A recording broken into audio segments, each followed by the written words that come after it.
ગુજરાતમાં ખેડૂત મહાપંચાયતના એલાનને પગલે ફરી એકવાર રાજકારણ ગરમાયું છે। બોટાદ જિલ્લાના હળદડ ગામમાં ખેડૂત મહાપંચાયતનું આયોજન કરવામાં આવ્યું હતું, જેનો મુખ્ય હેતુ કપાસના વેપારીઓ દ્વારા વજનમાં થતા કડદા વિરુદ્ધ ખેડૂતોનું ઉગ્ર આંદોલન હતું।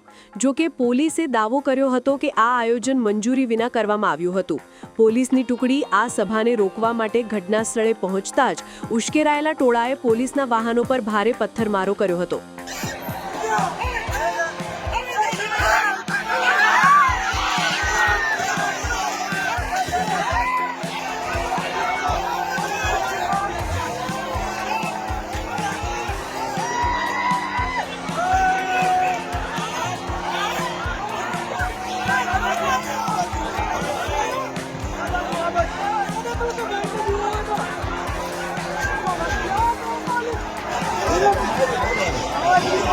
Oh,